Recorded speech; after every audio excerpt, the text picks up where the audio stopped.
It is the final day of the Women of Power Summit, and we are going to make sure you get kicked off right. We have a phenomenal group of women coming out. They look slayed from head to toe, and they're going to give you some jewels to leave with.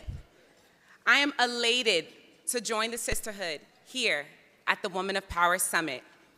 This is an event I've often watched from afar, but today I have the up-and-close personal view from here. It's absolutely beautiful. So thank you all for being here. Before we begin our program, I'd like to share several housekeeping items. We've got the perfect spot for you to connect and continue the conversations started during the summit's panel discussions. Visit the Power Up Lounge in Grand Ballroom 3 to share and network.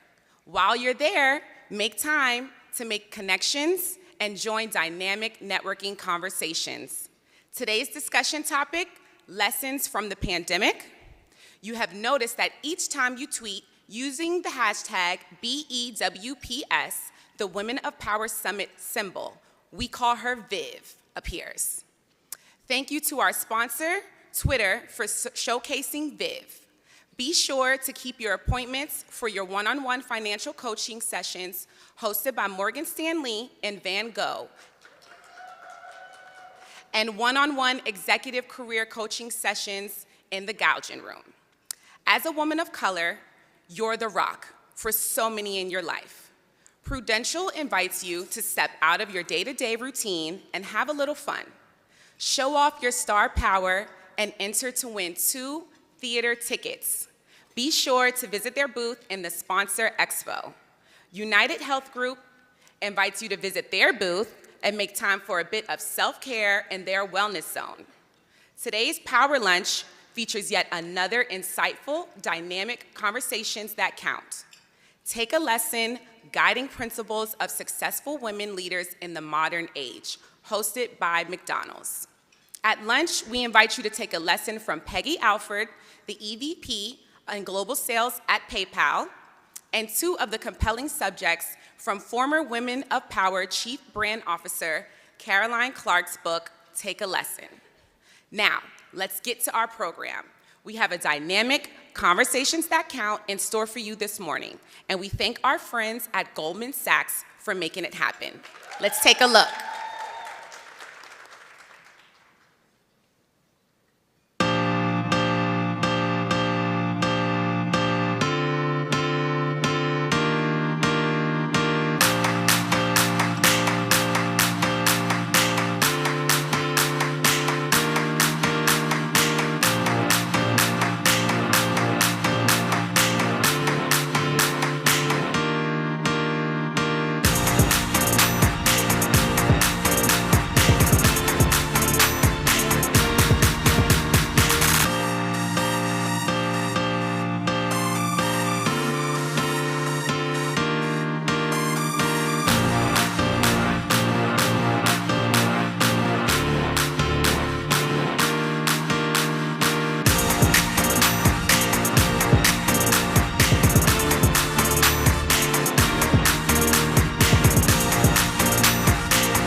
Please join me in welcoming our host, the Global Head of Corporate Engagement and President of the Goldman Sachs Foundation, Asai Pompey.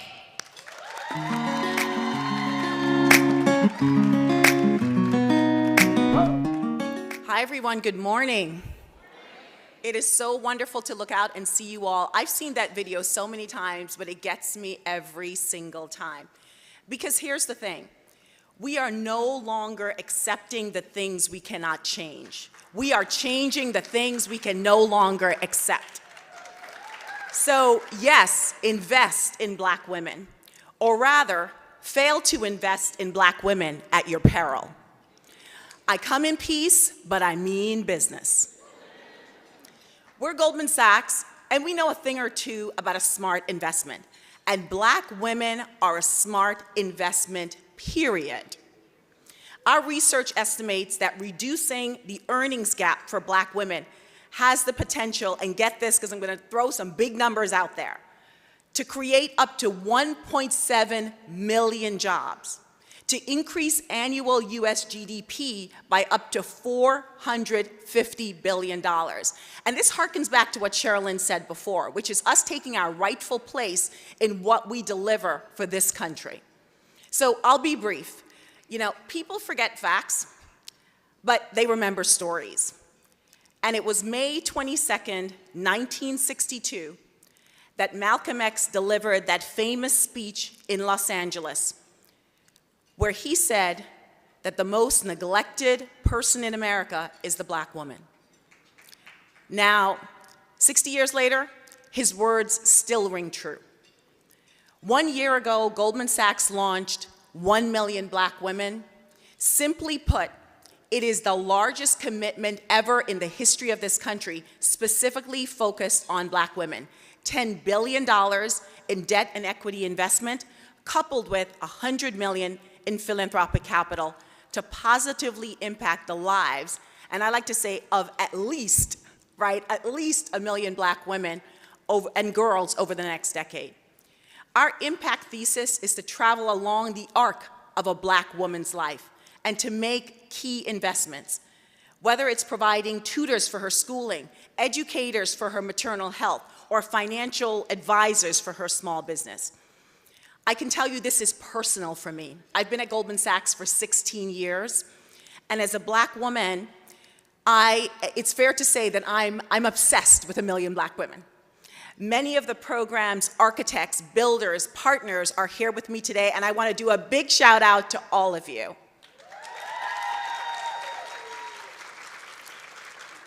But here's the thing, we're going to be stronger with every single person in this room. So I'm asking you to join us. This is only the beginning. Now, as I spoke with Michelle, Elisa, and Caroline, I thought about Brother Malcolm again. And here's another thing he said. He said the media is the most powerful entity on earth. They have the power to make the innocent guilty and the guilty innocent because they control the minds of the masses. Now, these three fierce media leaders not only create stories that inform and inspire, but stories that instigate. So if the media is the most powerful entity on earth, then I want it in the hands and the minds of Black women. So please join me in welcoming Essence Communications CEO, Caroline Wanga, Ebony and Jet CEO, Michelle Gee, and the Executive Managing Director of Black Enterprise, Elisa Gumps. Give it up for them, y'all.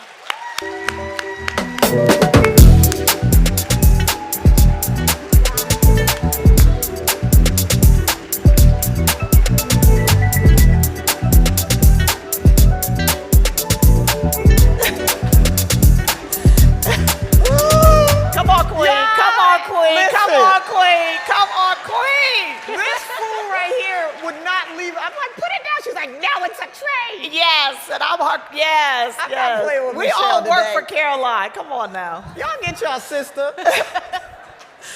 As you can see, ladies, we are in for quite the conversation this morning. As someone who has spent my entire career in media, I am beyond excited to sit down with these two women today. They are running things, as we like to say, at two of the largest but also the most well-loved and the most iconic Black media brands.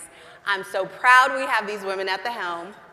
And in addition to being phenomenal CEOs, they are both phenomenal women, always so generous with their advice and their keys to success. So I can't wait for them to share with us all how they got to the top. Caroline, I'm going to start with you. Yes. Before Essence, you spent 15 years at Target, where you started as an intern and worked in operations, distribution, HR, and finally as the Chief Culture, Diversity, and Inclusion Officer. What was your intention when you started your career, AKA what did you want to be when you grew up? And what has your climb to the top of the ladder been like? First of all, hey, sisters. Okay. It's just good to be with each another. Here's what I would be like. Okay, so I used to sit in audiences like this, and I used to listen to people talk about their careers, and they would never talk about the trials. They just talk about the triumphs. And so I would watch it, and I'd be like, well, I would love to be them, but I'm flawed. So let me go over here to the other section, right? And started to dismiss myself. So I'm gonna give you the version of how it actually happened, right? Not the made-for-TV version. So here's the reality. I didn't know what I wanted to be when I started as an intern. I had no idea. I was a single mom who had had a kid at 17. I had chosen to sell out and go to the corporate world to make sure I could pay for college, full stop. So when I chose to join Target, it was because they paid the most for the internship and they offered me a job before I was done. And I saw a pathway to get my daughter to college. She was 7 at the time, right? So I entered supply chain because the HBCU I went to was in the same city. Started as an intern, fully expected to get the "thank you so much for the opportunity" speech at the end, and then they offered me a full-time job when I still had a semester left. And that resonated with me simply because they cared. And I still had to finish school and they'd made it work. So I started with Target. They're great mentors, did something I still use to this day, which was, I didn't know what I wanted to be, but they told me pick 4 experiences you want to have so you can figure out what you want to be within Target. And so it was lead people, not lead people, in HR, which I dismissed, and then lead a salaried hourly team in case I go to the stores. That guided my next 10 years at Target, was those 4 experiences. Because it wasn't about, I want to do that job, it was, and I listed out what I wanted to get out of those to inform it as a strategic yes or a thoughtful no. So the goal was not to like it, the goal was to learn. And so literally from the time I was an intern to the point that I got the D&I job, those 4 experiences made up that 10 years. And what happened with it is I shared it with everybody. People come for visits, my HR partner, my boss, and I'll be like, are we aligned on this plan? And they'd be like, yes. I'd be like, fantastic.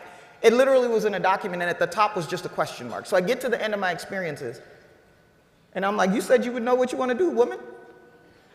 And I'd had an experience being an ERG leader that I had done under a dare because I'm stubborn.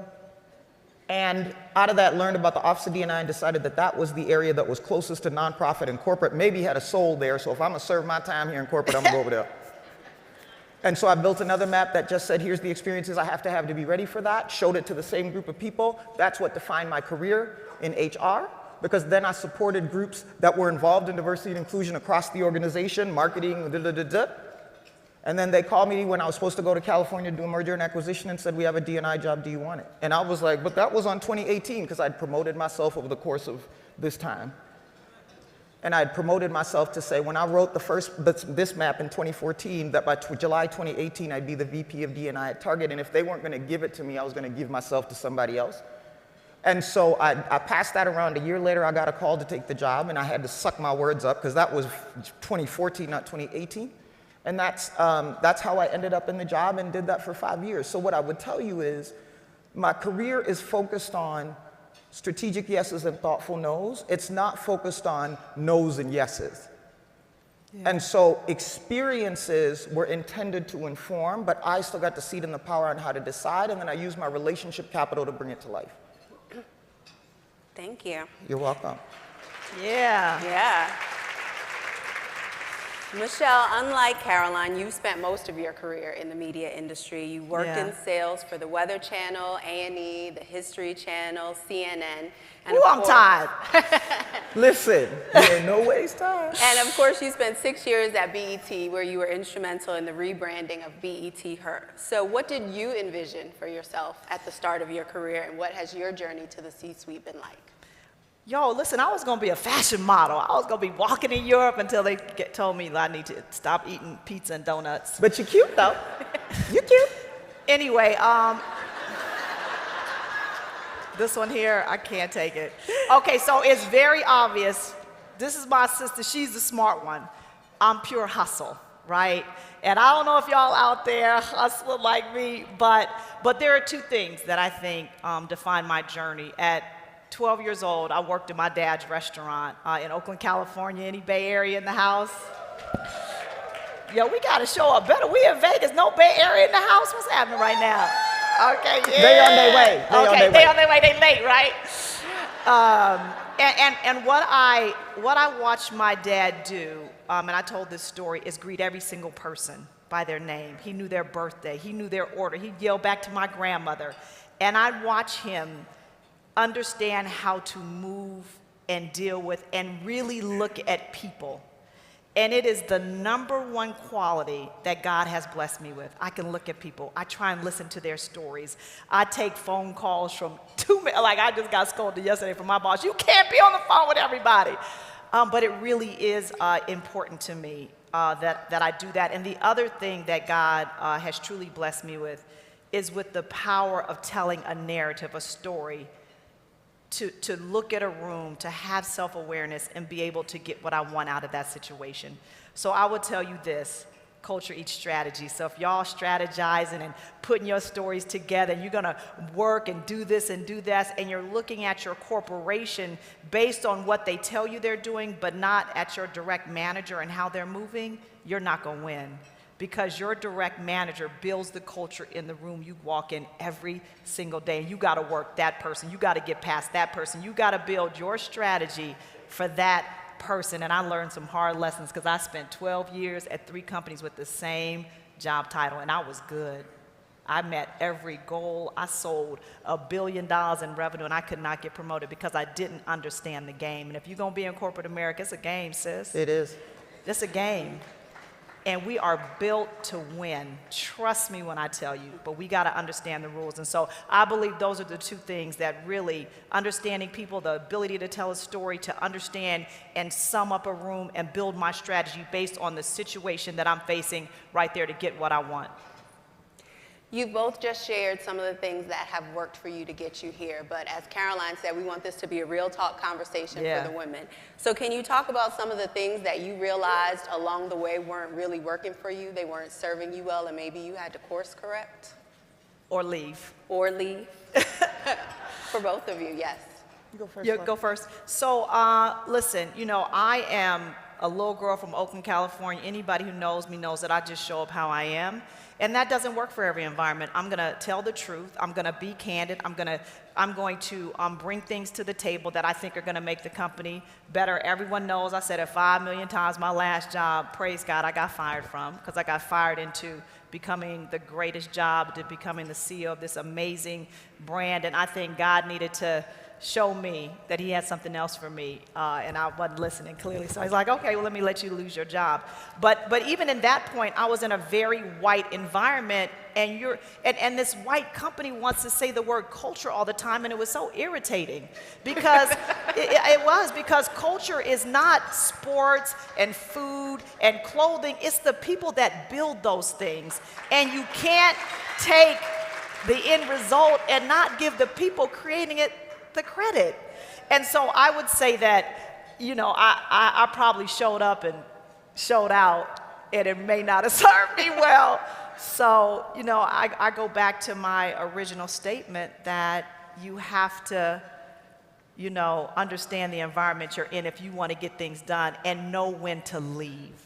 Don't give everything to people and stay too long, and you look up and you're not walking in the purpose that God has for you. Don't do that. Not for a paycheck, because trust me, you'll be blessed way more if you decide to cut the cord or conform or whatever you want to do. So. Yeah, so here's the thing. Part of why Michelle and I have such great chemistry is because we're aligned in principle and in purpose. And my answer to your question is a similar theme, just a different way, right?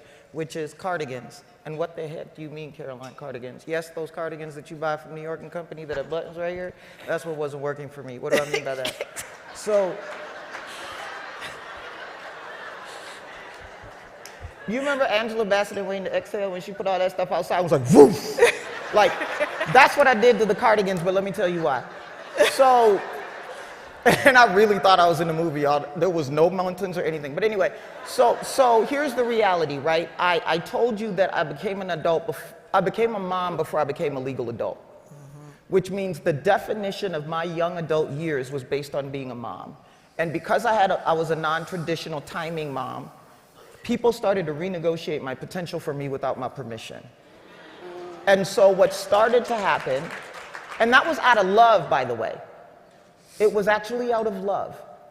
But what that ignited was probably about 18 years of me making myself small because I was listening with my eyes to what I saw and trying to apply it to me. Yeah. I thought that what I was seeing was what I was supposed to do. And so the corporate game, right? So who I see getting accolades is what I try to mimic. And anything that's different gets pushed down because it brings pain, not success. And I have a little girl to take care of. Yeah. So it was worth it to me. So when I got the D&I job, and my job was to tell people, come on as your authentic self.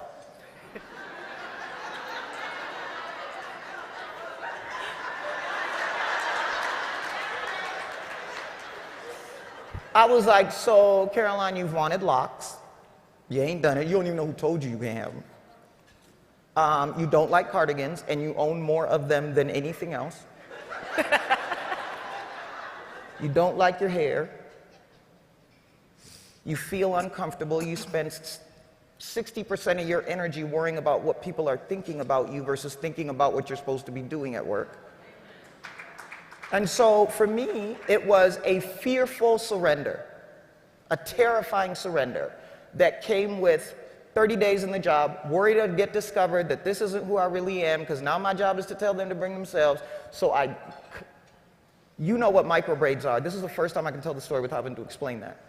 And yeah, they were freshly done too. I mean, 3 Nollywood movies worth of freshly done, right? So I literally went to the shop and I had the shop cut them at the knot. Freshly done, cut it at the knot. Wow. A lot of hundreds down the drain. But I cried, not because I was cutting my hair, but it was because I was afraid I was gonna get fired the next day, but it was worth it. And so I did that the night before. I said, start my lock so I'm not coming back in here like he asked me to come, but I made it his problem. And I walked into the next day and scanned my badge like this, like they cared what I did last night. They just, and every conversation for a week, I thought people were talking about me. I avoided my boss's calls. Every time HR called me, I thought this was that moment. I lived in fear. I don't remember anything I got done that week. Why did I tell you that part of the story? Because when I realized that, yes, people may ask questions and they need, a few pieces of education on etiquette and who you can touch. Beyond that, nobody gave 2 craps. And I thought I was going to have to renegotiate with the company that I had performed well for 10 years because I'd cut my hair. So after I thought everybody was coming to fire me or be promoted to guest, which is what we say at Target, at Essence, it would be promoted to subscriber, Right. as it would be at Ebony. Right. I was like, well, let me see if they for real. Next week, blue lipstick. Nobody cared. Oh. Next week, architecturally interesting clothing. Next week, shoes that don't look like they're normal. Next week, adult princess on fleek. But here's what happened. With every stage that I moved forward, the consequence was bearable. The production was 10x because of how much of my capacity was taken up because I was listening with my eyes. And when I started listening with my fear, which meant I wasn't saying I wasn't afraid, I was saying that it was worth it to get fired because I was tired. Mm-hmm.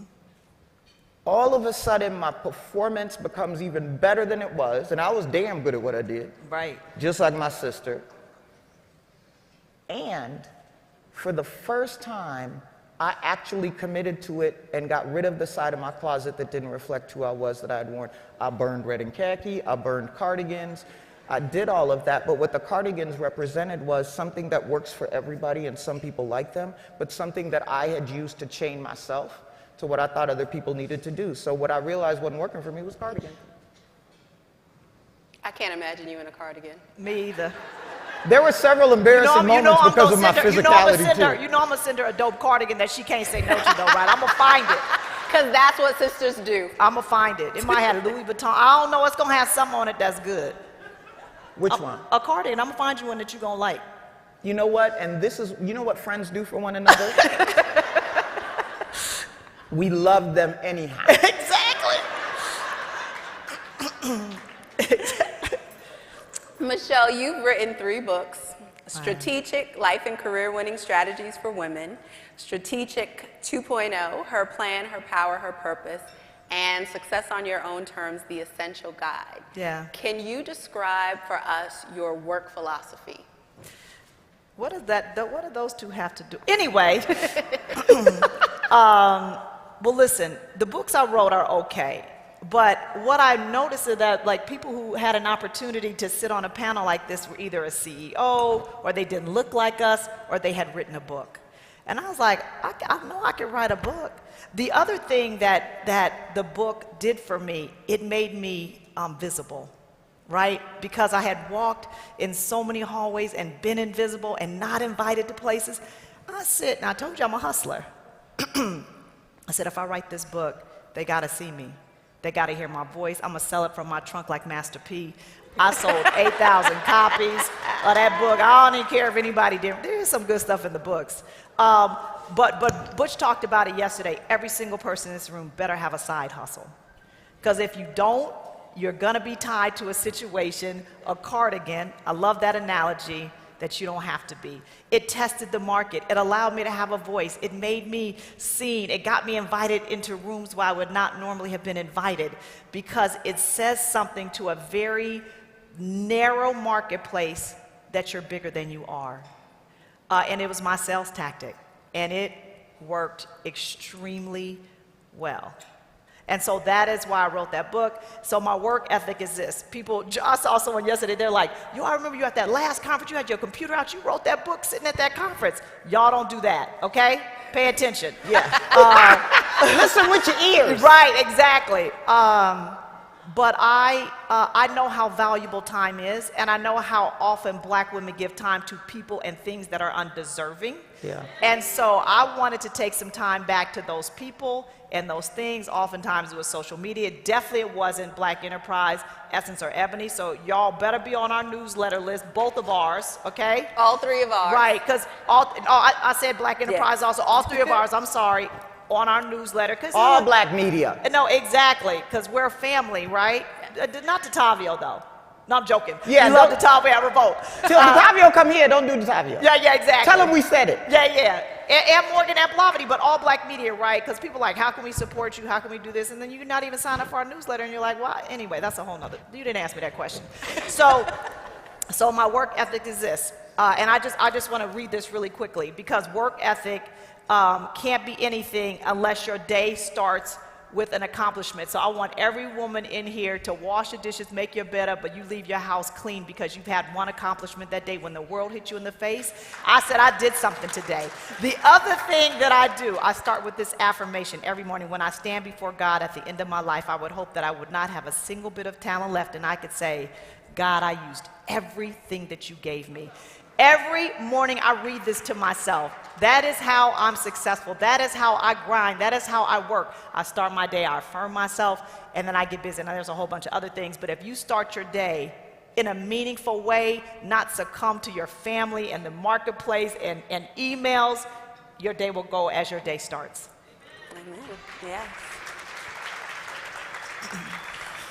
Caroline, you were talking to us earlier about authenticity and how you weren't showing up as yourself. And I sort of bristle when people tell other people to show up as their authentic selves, because a lot of people don't know who their authentic selves are. And I've seen a number of your keynotes, and you talk to people about figuring out like what you're good at, what you're not good at. How can each of us tap into our authenticity? Yeah, so authenticity is an overused word, right? Which means it's got a subjective spectrum of definitions. Most of them are defined by whoever's saying it and what's convenient for them, right? Like that's part of what makes it so subjective. Here's the way that I think about authenticity. I think about it as, I fundamentally believe that every person in this world is born with a purpose that nobody else can fulfill. Like it's Michelle's, it's Caroline's, it's, Yeah. you know, right? Like it's not, like, I don't think that purpose is democratic. That's right. Like, I don't think everybody gets the same purpose. I think everybody gets their purpose. And what's the Mark Twain quote? The two most important days of your life are the day you're born and the day you find out why, right? And so I believe that each person is born with a purpose, and I believe that if you don't fulfill your purpose in the world goes without. That's a statement of obligation, by the way. Your obligation. But it doesn't mean you know what it is right away. But your goal is to live in indignant pursuit of it. Because once you declare you're seeking, it reveals itself in ways that only it speaks your language. Yes. Right? And then as you get affirmations, you know. But the simplest exercise of where to start, and start has nothing to do with age or career tenure, right? Wherever you are is start if you haven't figured this out. There's a really simple exercise, and part of what my principle is I simplify things because the adult mind confuses things to avoid doing it. Right? And like, it can be our own enemy. It's that inner saboteur. Yeah. Like, it can't be that simple. I'm gonna wait till it gets more complicated so I can't do it. Because anybody could do this if it's that simple. I mean, if it was that simple, we'd all know. Right? I used to teach D&I to children's books, if any of y'all hung out with me when I used to do that. So take 5 people in your life that know you differently. There's gotta be a sprinkler of haters in there too, and I'll tell you why. Absolutely. So pick a colleague from work that knows you, pick somebody who you're in a relationship with, a best friend, a partner, a spouse. Pick somebody who's like a sibling that don't care about your feelings but won't nobody else make fun of you, right? And then pick somebody who knows you through something philanthropic or something you have a passion around, and then I'll give you one other one. For whoever you know hates you, that you can at least stand to listen to their voice. And what I want you to, because those are going to be the most honest people. But there's 2 questions you ask each of those people. The first of them is, what is the thing that you won't do until you can find me because I am the best person at it? Like, you won't move forward. You can call to 30 people, but you ain't moving forward unless you get Michelle on the phone and she weighs in. That's the first question. Ask all of them that. The second question is, what is the thing, if we were the last 2 people on earth and death was imminent, you still wouldn't ask for my help? You'd rather die. Be just as courageous listening to that one as you were the first one. Why are those the 2 questions that help you on your purpose journey? Because what they will reveal across a diverse group of people who watch you operate every day and operate with you, including the hater who has to watch you to know what to hate on, is that the themes you hear that are the same across the board are the indicators of your purpose. Because you're good, and they might come in different language, so you might have to apply things, right? But what you hear as the answer to the first question are giving you the direction of where you should go and pursue and look. The answer to the second question is telling you what you don't have no business trying to pretend you're good at. And you need to stop wasting energy trying to be a C on some stuff that ain't your doggone business. So that you can put 90% of your time behind the answer to the first question. Yeah. And 10% of your time in the answer to the second question simply to mitigate the risk. Because the answer to the second question is how you will know where you're vulnerable, which now you know, so you can build mitigation for when the attack comes or that lack of skill comes. You are fully Teflon, breastplate of righteousness for the D+ Christians like me in the room, and you go on that 90. Here's why that's important, because the next 2 steps in pursuing your purpose after that are having the unmitigated gall to believe in a future that other people can't see, even if they haven't bought tickets to go on the ride. And then after that, it is training yourself to listen to the voice of dissent, the people that don't understand how you do it, why it looks so easy. We can't believe you got to be CEO of Essence and Ebony. How the hell y'all get there? Y'all ain't that smart. You ain't that cute. You ain't from media. You ain't from... That's the third step. Because if you can listen to the voice of dissent without needing to defend, you will win every battle because it's redundant up there. Yeah. And we get caught up in arguments with people that are just trying to tell us the same thing. Listen the first time and let them go. But you're protected because you listened in exercise 1 to what you're not good at. So that is where I tell people to start. Start with those 2 questions. I cost 5 groups of people. Listen to what they say you're good at and spend your time pursuing that. Listen to what you're not good at. Spend 10% of your time bidding mitigation tactics. And what I promise you will happen no matter what. And Michelle and I will agree on this without ever having discussed it. The universe affirms that which is right. And in the language that is only you will get the affirmations to keep going. It doesn't mean you're not afraid. What it means is you are committed and indignant. And there's a Nat Turner documentary that has a quote in it that I love, which is, revolutions must be thorough or else they are doomed. Hence, we move forward disciplined and particularly indignant. Be indignant about that purpose because the world needs it. And when you go and haven't found it, we don't get it, and that's not fair.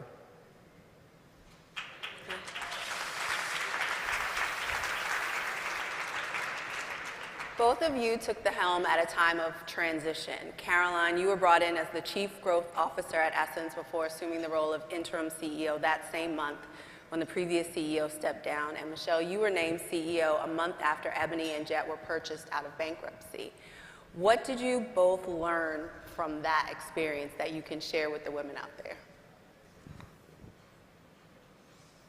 Me? I'm still learning. We were within a few months of each other. Yeah, Like, we also came into these jobs within a few months. Right. I think so, yeah. Yeah, for sure. And listen, we had conversations. I was trying to work for her, okay? Like, on the real. I was That's like, not a yo, lie. can That's what that whole look was about. Yeah, I was like, I'm trying to go work for Yep. I would say this, that black media, and I see we only have 3 minutes and 55 seconds. So I want to say this, black media is so important.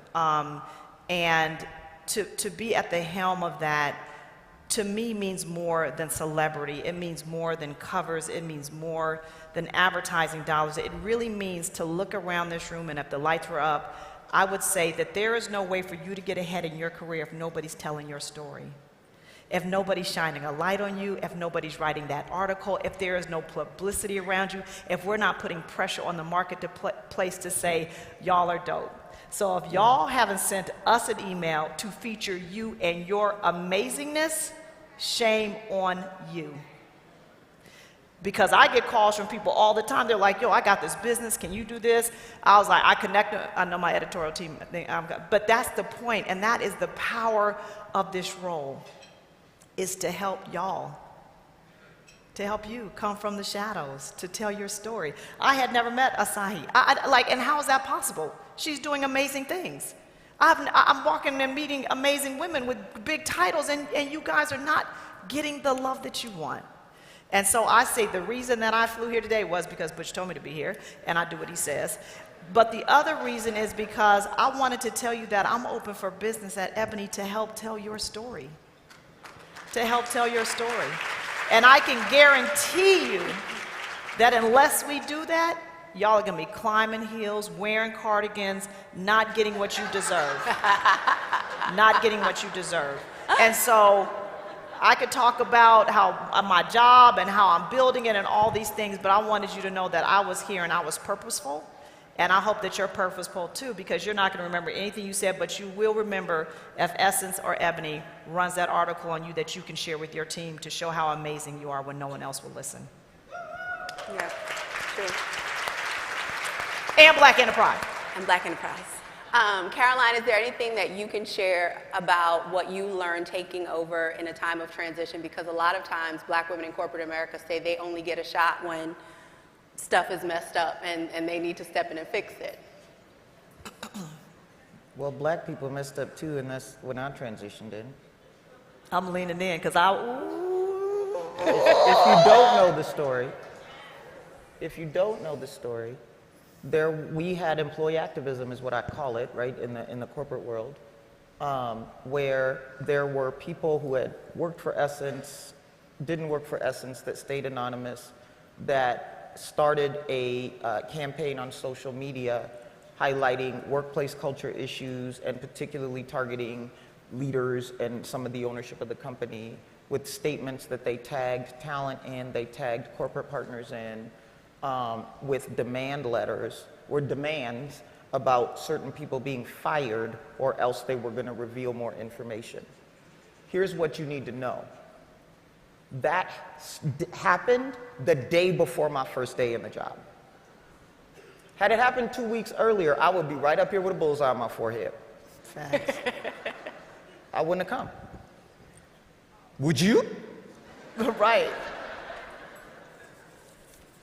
But let me tell you something.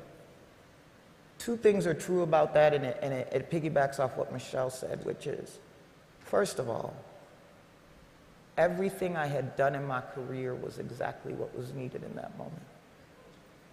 Nobody needed me in that moment to run a media brand. They needed me to build people up, fix the stuff that's broken, investigate what I don't know, evolve the culture, and realign this organization to be where it needs to be 50 years from now. And I had done that for 15 years at Target. I had done it in my nonprofit career before that. I had been so consumed with how much I wasn't from the media industry that I wasn't leading with that stuff. I knew it would be beneficial, and it ended up being the thing I spent the first 90 days of this job fighting alone, because all the people that were supposed to onboard me couldn't work in the organization because of the investigation, y'all. My boss, my peers, my direct reports, all out. And they like, what you want to do with the cover? I'm like, I like that purple.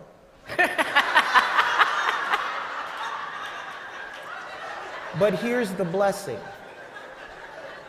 Listen. What it gave me the opportunity to do was to get into the bowels of the organization and come out of that investigation with a strategy that will secure Essence for the next 50 years. And what the basis of that is we are a brand that believes that the Black woman is the CEO of home, culture, and community. We believe she deserves the admiration, the respect, the expectation that you give to the white CEO. When she sneezes on a tissue, people pay $1 million for it if her name is Beyonce. And what I want you to know is that power exists in those different industries. So we will stand guide and guardian over the narratives that put her in a place of charity and deficit. And what we will do is elevate her from the forefront of her life to operate as the person who we will spotlight and strengthen as she drives culture. We will make sure she has access and acumen for the equity goals that she has. And we will celebrate unapologetically, collectively, and individually. We will reconnect the diaspora so that we can celebrate in that power together. We will continue to deliver, and both of us have a live and virtual agility that we have to do so that more people can participate in what we want to do. But what we won't do is not be here. Yeah. Because the world looks really bad when the little Black girls don't have what we had. But the last thing that I'll say, and I will credit Michelle for kicking it off, it's an aligned value. Part of what makes us the new guard is that we exist in co-opetition. That's right. Michelle and I will go anywhere together. We will come when our brother Butch doesn't give us a choice. We will talk about our brother Detavio when he ain't here. We love them though.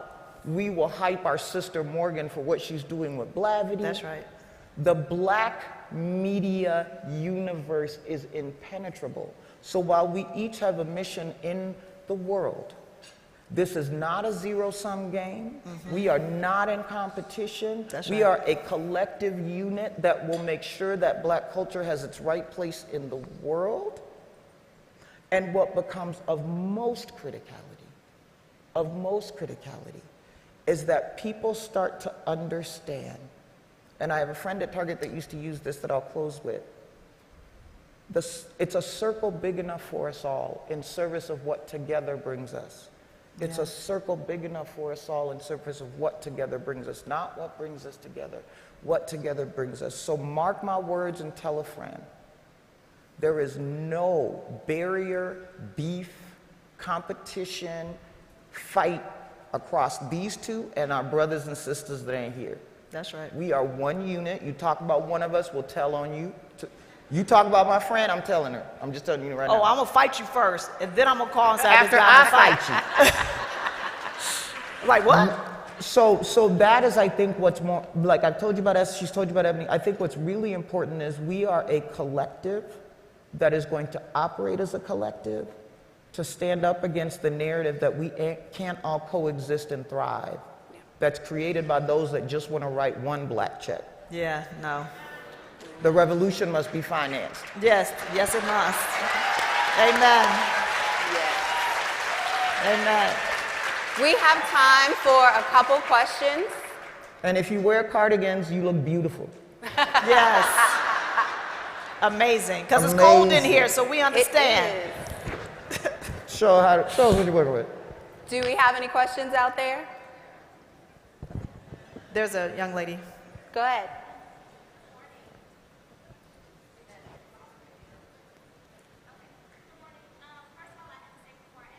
Can somebody get her Yeah, a better she needs a mic? mic. Sis, We we can't just hear want to her. make sure your voice is heard. Yeah. Is it on? Yes. Okay. Good morning. First of all, I have to say before I ask my question, Essence's social media team right now is on fire, and I love it. They give me so much life day to day, so thank you all for that. You all both came into your roles at, like you said, a time of turmoil and transition.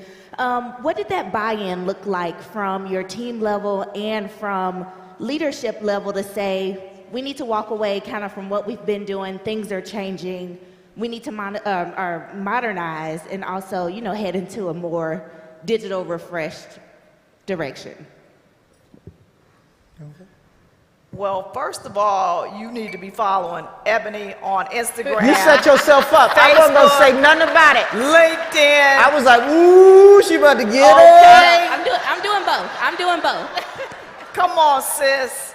Anyway, I heard you when you said, Ebony, the mic wasn't working. yeah, I know. exactly. You know, I done already called Kira and said, you need to get your social media game tight. See, you done got somebody in trouble. You know, I think that, and Caroline would probably agree to this, you know, this job looks so glamorous and you see these covers and all the things that we're doing, but it really is a dollar and cent game. It is an impression game. If y'all don't come, we can't go get advertising dollars, we can't build, we can't grow. So, you know, right now, ebony.com, we're doing amazing things. We're still launching our digital covers. And to transition into a digital world is not an easy feat because we got to get people to come, and we're all over the place and we're doing all type of things. So it has to be an intentional act by this community to support this narrative, right? And then when we launch the studios and the movies we put out on Ebony Studios, you got to do that. And I hope y'all are getting your NFT, crypto, metaverse mind right and getting your goggles, because we're getting ready to enter there and have our conversations there. And when we launch our beauty and apparel, we were just in LA talking to some folks about launching that business too. Y'all gotta support us. So we can do all the things that we want to in the world. We can build an amazing company, but if y'all don't show up, and I'm intentionally saying this, black women, because what you do today, the whole world does tomorrow, regardless of their gender, color, or age, okay? Y'all can get presidents elected and impeached. So I know y'all can make businesses like this successful. So we're gonna show up with all the things that we're gonna do in a digital world, but you gotta come and join us. That's all. We have another question back there. Hi guys, good morning. My name is Terry Black. God gifted me the title as the Wealth Sharer. I am a transformational coach and a financial consultant. With that said, I am the one that pours into everyone around me. What advice do you have for myself that is looking for a circle of people that can pour into me? I came here by myself to get fed into. What advice can you give me? How many people are at this conference? 1,200. There's 1,200 people right here. And I'm not making that sound simple. I'm making it sound possible. Yeah. And what I would say is that often what we tend to do is, and it's cultural training, good, bad, or ugly, we think that water pours out of empty cups. Have you ever drank water out of an empty cup? I mean, if you have, let us know. Because there's a couple people want to, we can put in Ebony and Essence. We got a plan for you, but We might need to hire them. I mean, I was gonna say there's a whole line of this ain't water. I see it on the merchandise. But anyway, here's what I want you to hear me say, sis. What becomes most important is what you just did. What you just did on a microphone at a place where 1,200 sisters are, where you said what you spend your life doing from a purpose perspective, but nobody's given you water, is you just talked to the largest well you could find. So I'm not going to answer your question. I'm going to give the audience a challenge. Say your name again. Terry Black. Terry Black. What do you do? Financial coach. I'm a transformational coach. I work with people with mindsets. What do you need?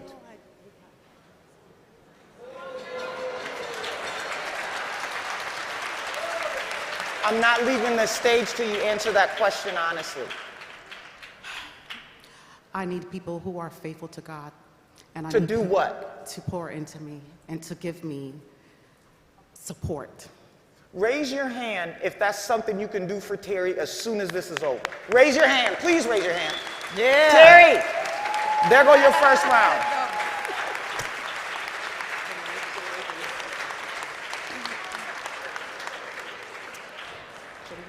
I think that's over. I think it's over. Yes, it is over. Look, I'm on the Ladies. altar. These boots are too high to fall on the altar. Please help me thank Caroline and Michelle for this amazing conversation. Enjoy the day sessions. See you at the McDonald's luncheon. All right. Thank you, I love you ladies. more than anything in this shit the world. Come on, Tanga. Come on, Tanga. So much love. Thank you. Thank you so much. You did so good, sis. Yeah, you managed these two I crazy. know, right? I think we're getting a picture. Yeah. Ladies. All right. Look.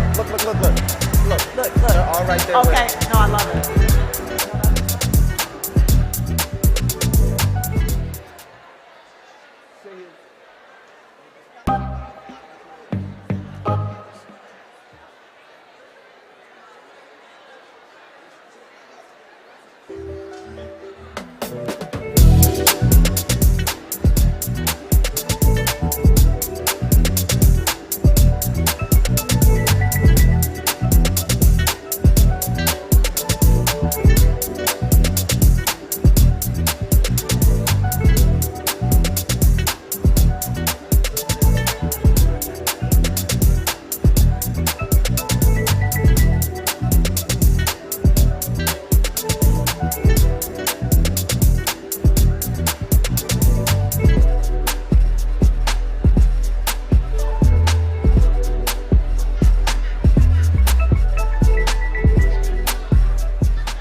What would you call a joy that knows no bounds?